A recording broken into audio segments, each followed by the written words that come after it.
Hello, and welcome to the Pandocap show on our special episode of Influential Women. Today we're speaking with Deborah Medrano, CFO of Dreamscape Immersive. Welcome to the Pandocap show. Can you please share a little bit about your journey with our audience? Yeah, lovely to be here today. God, talk about my journey. So I actually grew up in an island, Hong Kong, the island. I came to the US for university, and my first career was actually as a candy designer. So I work at M&M Mars, home of M&Ms and Snickers and all those good chocolate treats that you have. And I was supposed to design a new candy bar. So that has been a great experience, more importantly about failure and experimentation, on how you learn from failures, which is basically experiments with an unanticipated results. So that has been great.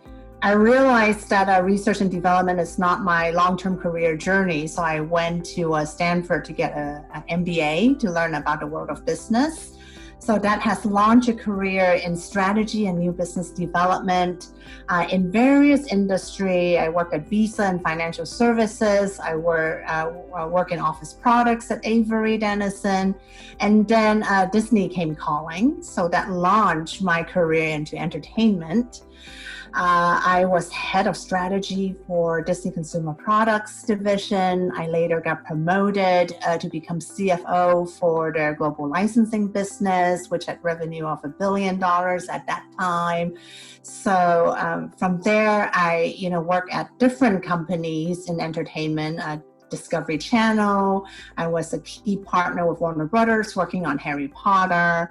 And then all that lead me to now at Dreamscape Immersive in a Series C funded startup in the VR technology world, building immersive experience, not only in entertainment, but also in education and in the world of training.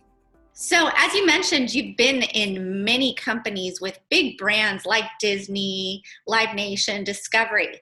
Now that you're at Dreamscape, how are you liking going from such big brands to a more startup-y feel? I really enjoy the journey. I mean, one thing great about being with the big brand like the Disney and the Discovery is that you do have a lot of structure and support.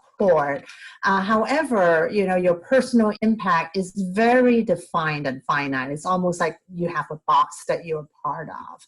Being part of Dreamscape, I mean, we're a small company, so I really got to, take a very front row seat in many things.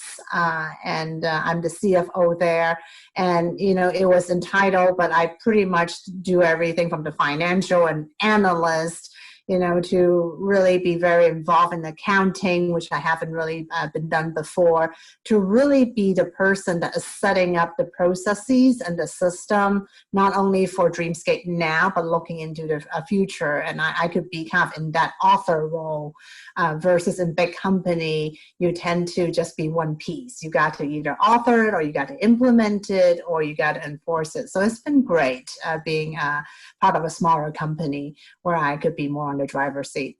As CFO, not only at a startup, but having such a huge background in finance with many other companies, if you were to look back, what would be some of the advice that you would give to the next generation, or even thinking about that yourself, what you might have changed or would share with others? Dad, good question. And I think this relates to not only being a CFO, but I think being a women executive. I think one of the things looking back that is really important is really believe that you belong in the room.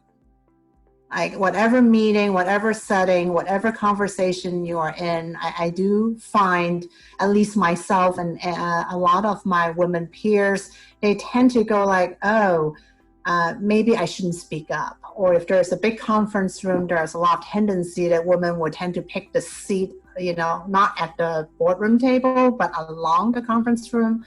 So I would encourage, if I could look by even telling myself that you belong in the room. What you have to say is interesting, is additive, and deserve to be heard. You don't need to ask permission to speak. So I think that is quite important. So, last question, Deborah. What's next for Dreamscape? And obviously, this technology is very exciting. And seeing that you have a long-standing career again in entertainment. How do you see this being a key function of the future of it? I believe that, human beings are inherently social. So there is a pent-up demand for engaging entertainment that is also social, but also safe. So I do think that Dreamscape play a critical role in bringing that entertainment to light.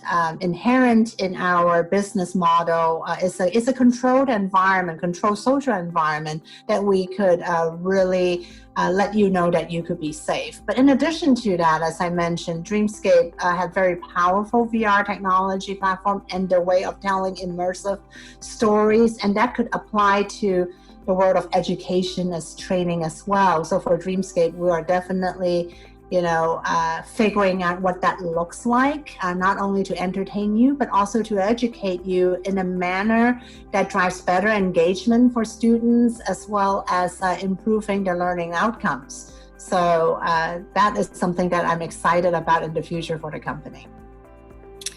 Thank you, Deborah. Well, thank you for being on the Pandocap show and being such an influential woman to everybody and sharing your background with us.